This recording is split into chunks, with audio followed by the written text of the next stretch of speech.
Nossa convidada de hoje morou 20 anos no Canadá e fundou, junto com outras brasileiras, o GAMBI, que é o Grupo de Apoio à Mulher Brasileira no Exterior. Stella Furquim vai nos contar hoje como é esse trabalho e que tipo de ajuda elas prestam. Eu sou Letícia Nascimento e esse é o Manda Brigadeiro, o podcast que conta a história dos brasileiros que moram fora do Brasil.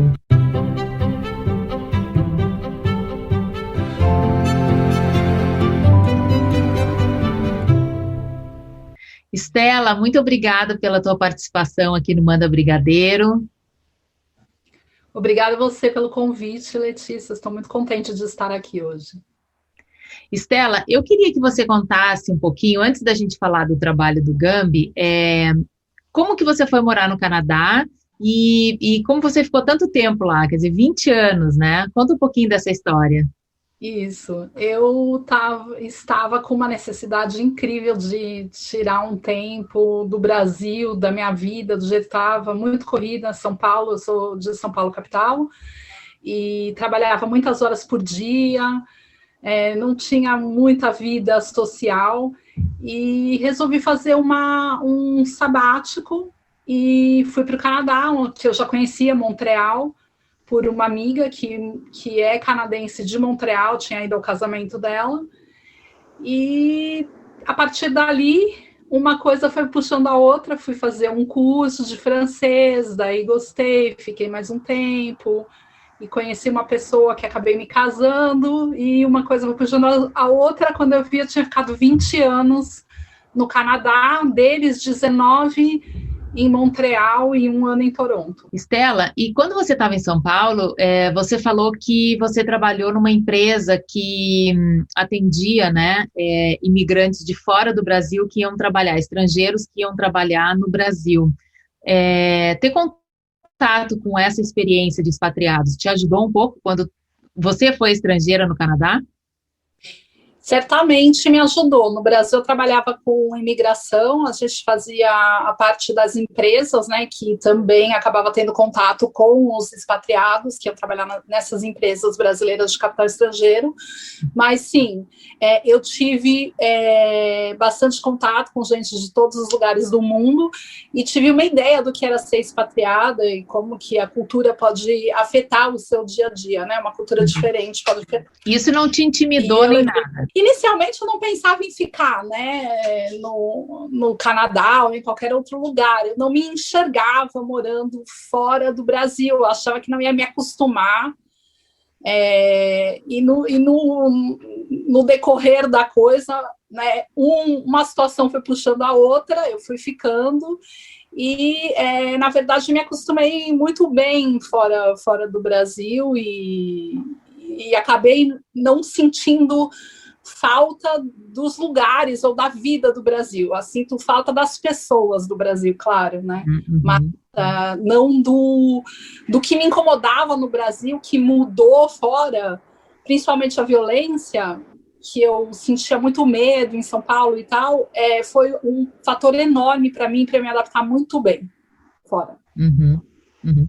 Bom, aí você estava lá no Canadá e em que momento vocês criaram o GAMBI? Como é que surgiu essa ideia de ajudar mulheres brasileiras, né, que moram em outros países? Conta um pouquinho como foi a criação do GAMBI.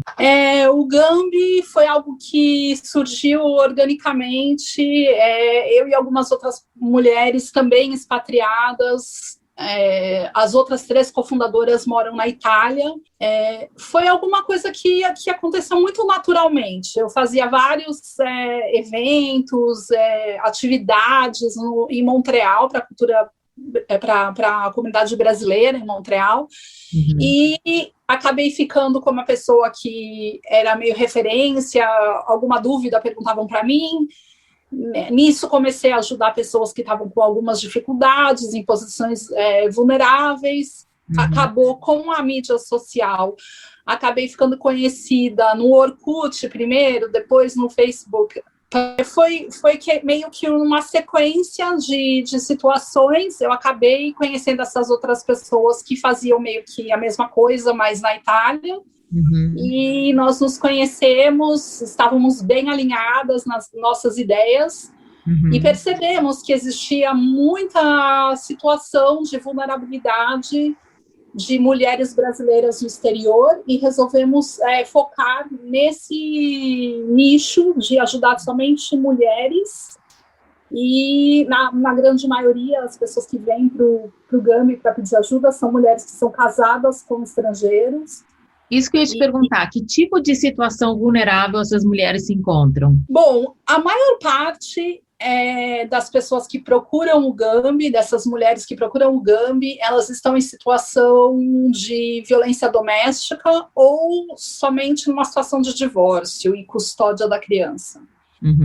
Mas é mais comum que exista o elemento da violência doméstica e elas não estão sabendo como agir, como fazer para garantir seus direitos, elas não entendem, às vezes, quais direitos elas têm.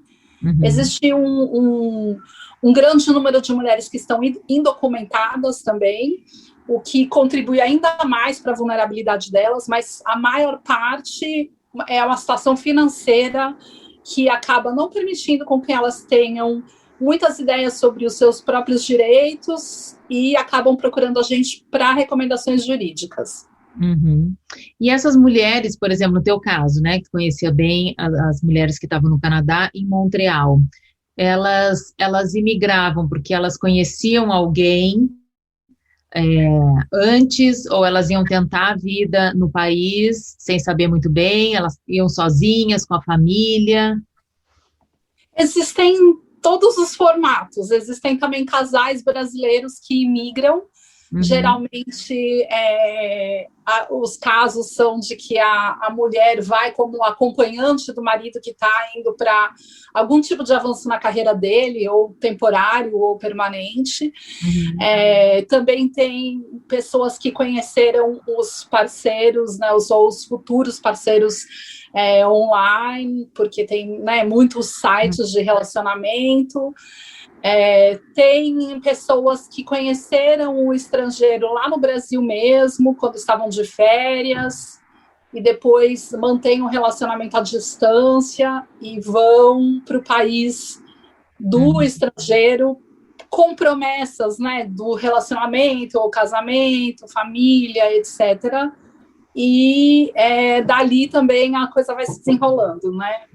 Ou um casamento, ou filhos, e daí vão surgindo situações aonde a coisa toda começa a sair do controle, porque nós que estamos fora do Brasil, a gente sabe que imigração é uma caixinha de surpresa. A gente às vezes até acredita que esteja se preparando bem, pesquisando sobre o lugar para onde a gente vai, mas sempre tem alguma surpresa, sempre tem alguma coisa que a gente não estava esperando que pode nos incomodar de alguma maneira. E também, mesmo que quando é um projeto de um casal de brasileiros, por exemplo, que às vezes imigra juntos, mesmo que seja um projeto da família, o que pode acontecer é que uma pessoa se adapta melhor que a outra, uma pessoa encontra melhores oportunidades que a outra, e isso também afeta a dinâmica toda da família, do casal, de tudo, né? Então, são vários fatores que podem entrar ali no jogo do deu certo ou não.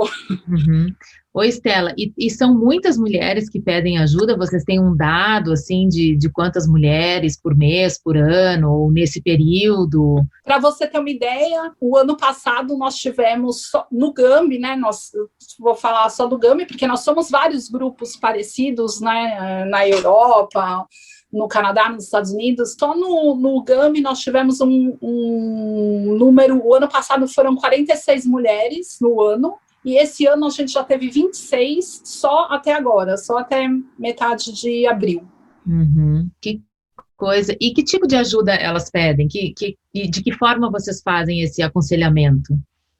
Nós temos várias voluntárias, assistentes sociais, juristas, psicólogas, psiquiatras, atendentes de primeira linha. Então, vai depender de cada caso. Por exemplo, nós temos muitas situações onde a mulher não quer mais ficar no país onde ela está, mas ela tem filhos, então ela está tentando ir de volta para o Brasil. Uhum. E o parceiro ou pai da criança não permite que a criança vá.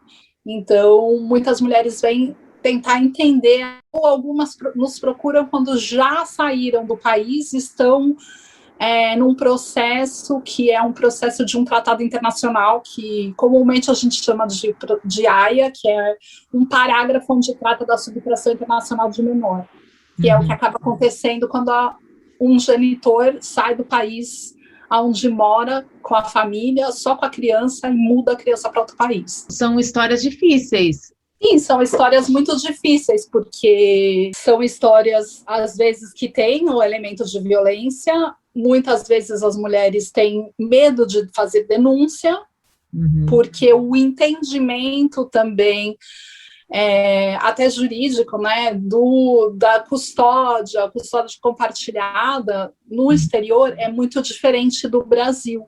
Culturalmente, no Brasil, quando a gente pensa em filhos, a gente pensa da mãe. Se tem uma separação, não tem dúvida, os filhos vão ficar com a mãe.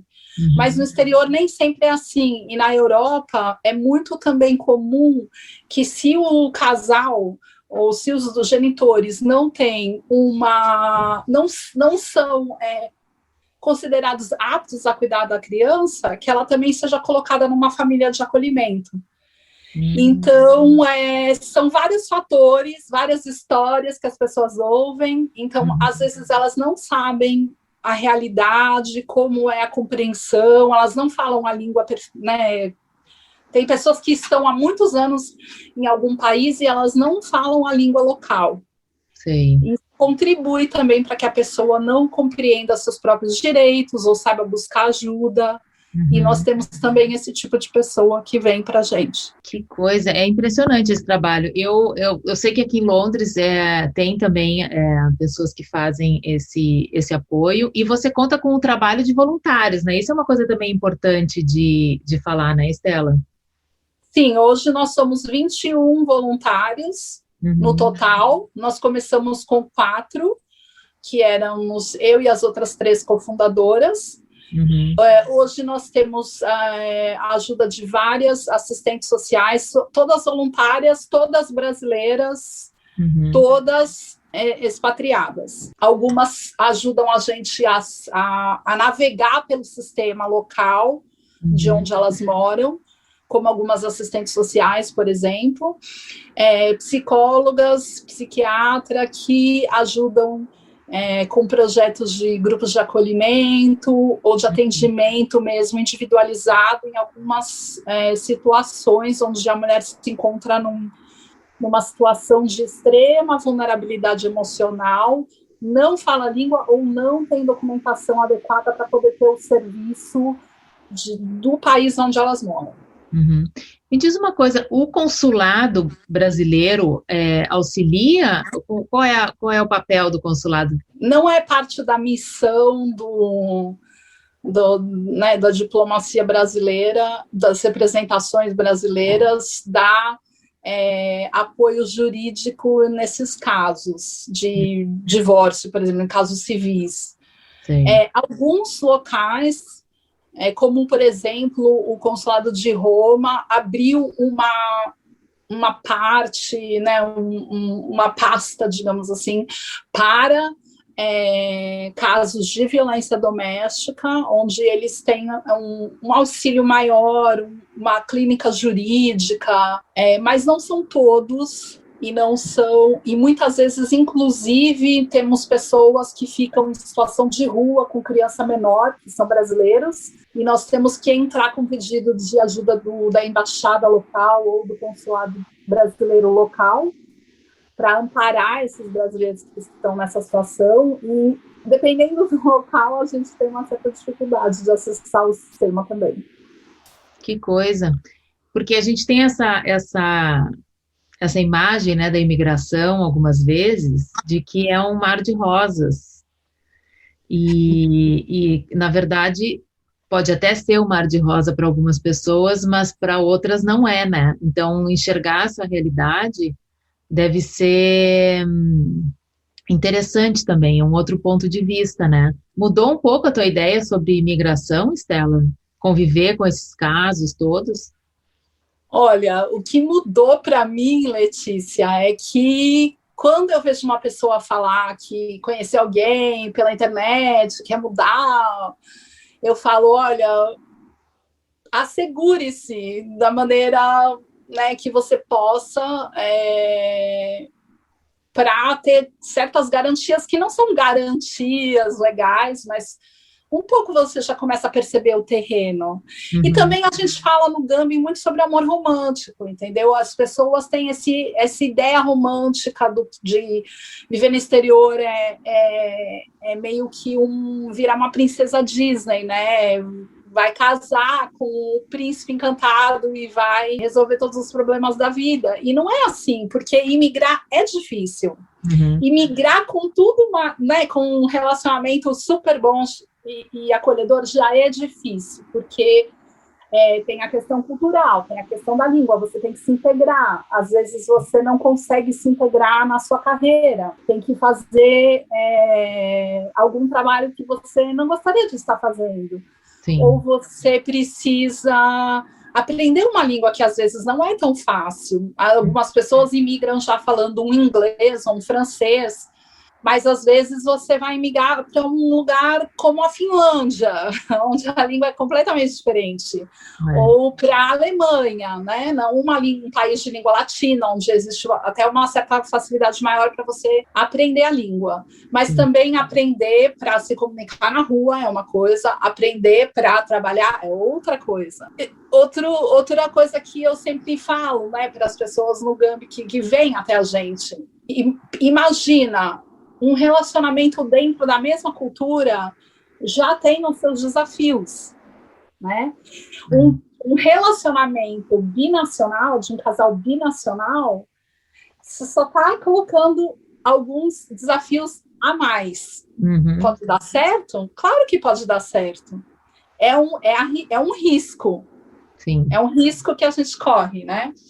Porque um tem que estar preparado, né, para entender a cultura do outro.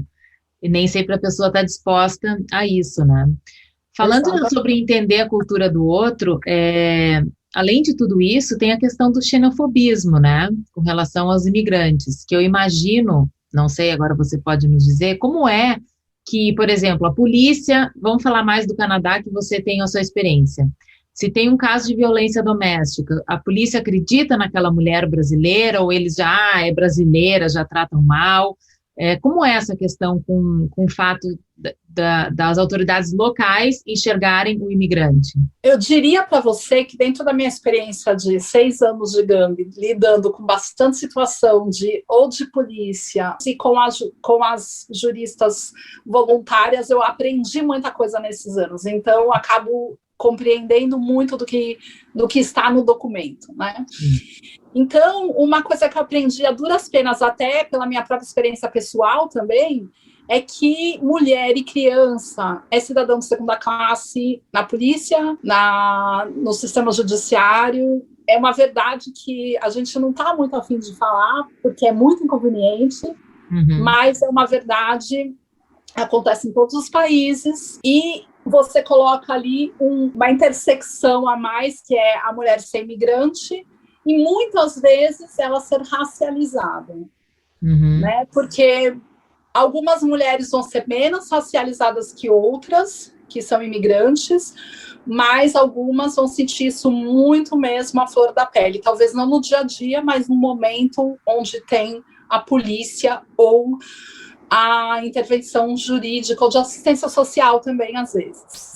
Depende muito da cultura, né? No Canadá, por exemplo, existe uma cultura muito não confrontacional. Então, mesmo quando você chama a polícia, eles tentam meio que colocar os famosos panos quentes. Então, se não é uma coisa muito grande, eles vão tentar diminuir. Até há pouco tempo, no Canadá, não era levada em consideração violência doméstica em processos de divórcio. A lei acabou de mudar agora em março, porque começou a dar muito escândalo, né, de juízes que não queriam saber, e não é considerado em custódia de criança que se houve violência doméstica no ambiente familiar. Olha que interessante. Que interessante, né? Outro dia eu participei de um workshop numa online, claro, né, por causa do Covid, mas com profissionais do direito de Portugal, e uma juíza falou uma coisa que eu estou esperando há muito tempo para ouvir ou para acontecer no mundo, que ela falou: a lei precisa mudar. Quando uma pessoa é acusada e condenada por violência doméstica contra o parceiro íntimo, que geralmente é a mulher, né, que é a vítima, na maioria massiva dos casos, que essa pessoa também deveria responder um processo a mais se tiver filhos, porque o filho, as crianças estão sofrendo violência doméstica indireta, violência indireta, e isso vai influenciar a vida deles também, e a pessoa deveria responder por isso também.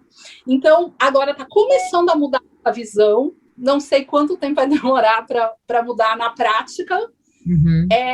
Também existe muita cultura local, por exemplo, Portugal tem muito preconceito contra brasileiro.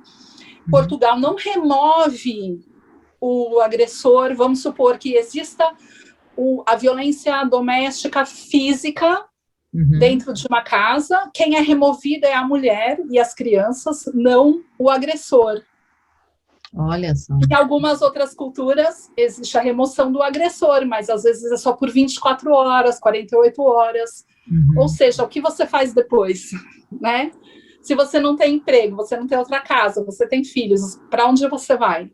Então, não é fácil denunciar se você é local, não é fácil denunciar ao quadrado se você é imigrante.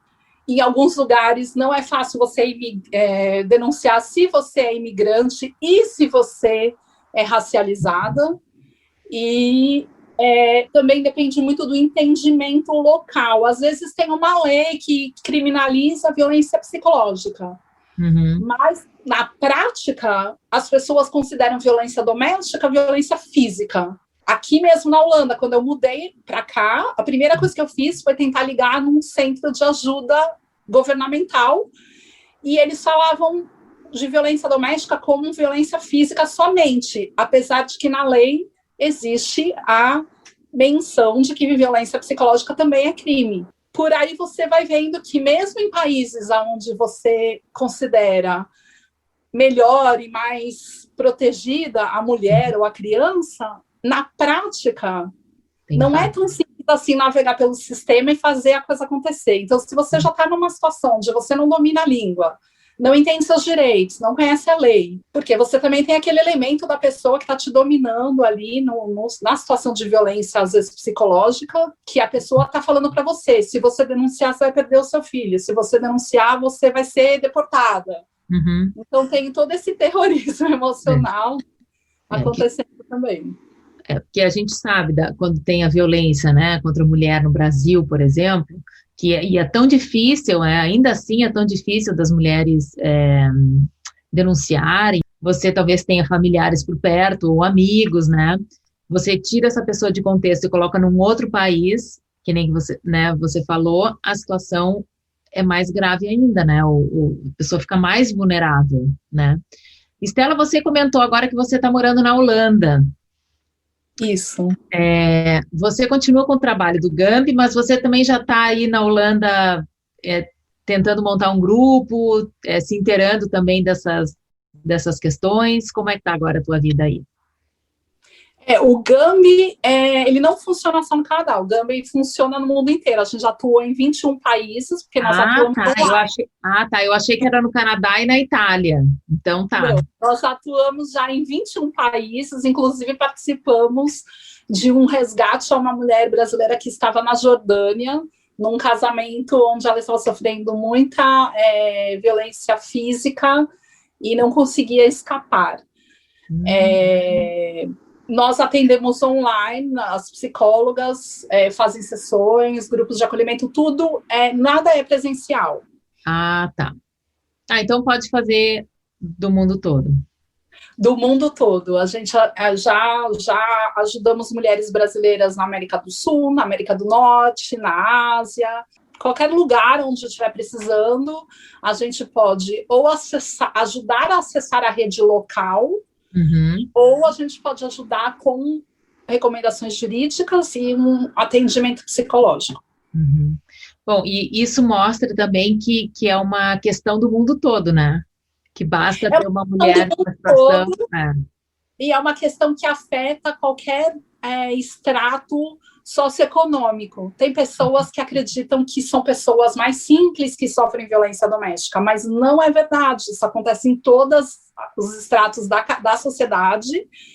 E mulheres que são mais instruídas, elas não estão livres de entrar no relacionamento abusivo, porque o relacionamento abusivo, ele não começa com um tapa na cara.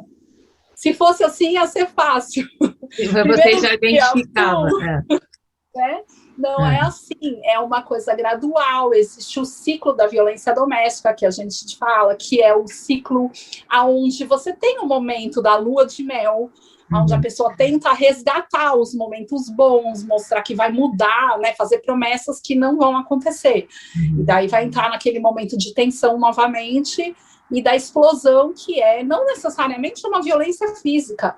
Tem pessoas que passam anos e anos e anos num relacionamento abusivo que não existe nunca violência física, mas existe violência patrimonial, principalmente. Existe violência psicológica, moral, tem um assédio moral muito forte. Em algumas culturas, as mulheres brasileiras, elas são, para usar o termo aí da moda, elas são canceladas, né? Elas não podem cozinhar comida brasileira, elas não podem falar português com os filhos. Tem uma pressão enorme, não só do parceiro, mas da família do parceiro, para que a brasileiridade da criança não esteja presente. Nossa, isso eu não sabia. Que coisa! Você tirar uma parte que é tão importante, né, da personalidade, da cultura da pessoa, você querer aniquilar isso. Mas é uma questão de controle, né? É uma questão de controle. E nem sempre, para voltar um pouco no tema da xenofobia, por exemplo, nem sempre vem de dentro de casa. Às vezes, quando você manda seu filho para a escola, você começa a ser chamado porque é melhor você não falar a sua língua com seu filho dentro da sua casa, porque ele está tendo dificuldade na escola, por exemplo. Quando a gente sabe que existem estudos da neurolinguística que diz que qualquer pessoa, uma criança, tem muitas vantagens em ser bilíngue ou trilingue, poliglota, é uma vantagem enorme. Então, quando você recebe uma chamada dessa, para mim, já sobe bandeira vermelha. Atenção, talvez você esteja sendo marcada já de uma leve maneira xenófoba.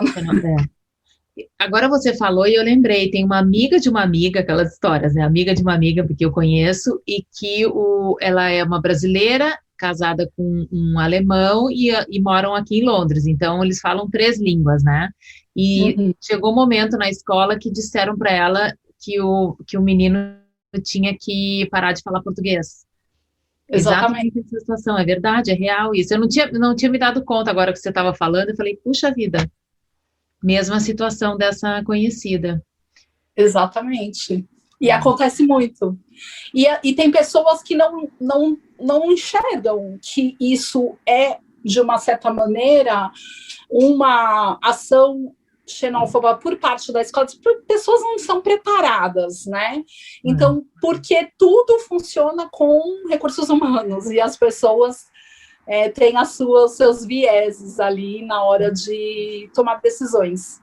Então, o Gambi não só tem como missão ajudar mulheres que estão passando por uma situação vulnerável no relacionamento íntimo ou familiar, mas também de qualquer outro âmbito que seja da vida dela no exterior. Às vezes é um problema no local onde ela trabalha, por exemplo, que ela está percebendo alguma diferença e não está conseguindo acionar os órgãos responsáveis por, né, ajudá-la nessa questão de justiça. É uma questão de justiça social também, né? Sim. Mas podemos sempre ajudar a dar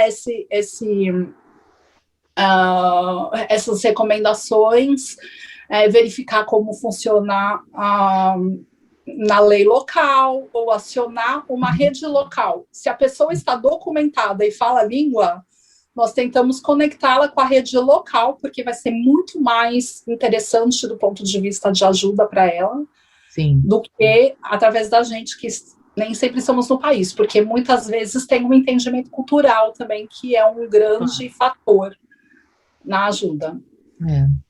E essa mulher, quando chega, quer dizer, vocês têm eu estava vendo ali no Facebook, vocês têm o maior cuidado para admitir os membros do grupo, né? Porque, nesse caso, a confidencialidade, né? Com relação ao caso, essa mulher deve chegar com vergonha, né? Quer dizer, vocês têm essa preocupação também, né, Estela, com relação a essa mulher que vai pedir ajuda, porque às vezes a pessoa demora a pedir ajuda, imagina o quanto ela já não está destruída, né? O quanto a coisa já não está ali tão difícil para ela se expor e pedir ajuda, né? Sim, a pessoa não precisa se expor de modo algum, mesmo dentro do grupo que é só de mulheres, não tem perfis comerciais. Nós temos uma página também no Facebook, onde tem um botão para mandar um WhatsApp. Pode ser tudo feito diretamente por mensagem, pelas redes sociais. Nós estamos no Instagram, no LinkedIn, mais para contatos com empresas, mas também pode ser. Qualquer modo pode ser. Nós não incentivamos ninguém a colocar história no grupo, às vezes acontece, mas nós sempre pedimos para a pessoa apagar. Primeiro, porque nós não temos como garantir a confidencialidade dentro do grupo, porque tem outros participantes. Sim. Segundo, porque pode haver mesmo ser prejudicial se a pessoa estiver dentro de um processo jurídico, fazer algum tipo de vídeo ou expor a história ali na rede social, mesmo que num grupo fechado. E terceiro, porque ela não vai estar livre, talvez, de algum tipo de julgamento de outras pessoas, apesar de que dentro do nosso espaço ali, a gente não permite esse tipo de coisa, porque nós não fazemos nenhum julgamento na escolha das pessoas, nós não estamos aqui para julgar nenhuma pessoa, nós estamos aqui só para ajudar a pessoa a traçar uma estratégia de futuro que seja possível e que seja melhor do que o que ela está vivenciando naquele momento, que a está incomodando ou que a está machucando, seja emocionalmente ou fisicamente também. E nós fazemos somente recomendações, nós não fazemos processo, todo o nosso trabalho é gratuito para a pessoa que vem nos procurar. Nós fazemos as recomendações, por exemplo, jurídica, através das nossas voluntárias, juristas voluntárias, com análise ou de processo ou de documentação, para que seja uma recomendação melhor, né, mais suportada, mais adequada. Porém, a decisão final do que vai ser feito é sempre da pessoa, porque é a pessoa que vai viver as consequências daquela escolha. Claro. Tem pessoas que chegam para a gente e falam, olha, eu quero ir para o Brasil com o meu filho, o pai não está querendo, mas eu não aguento mais. A gente fala, não faça isso, faça denúncia, por causa, né, da situação que pode acontecer, XYZ. Mas é claro que se a pessoa decidir para o Brasil, a gente não tem nada que fazer nem ajudar. E se ela precisar de ajuda, nós estamos sempre com a porta aberta. Muito bem, Estela. Olha, parabéns pelo trabalho, parabéns. E muito obrigada pela entrevista. Adorei conhecer a tua história, a história do Gambi.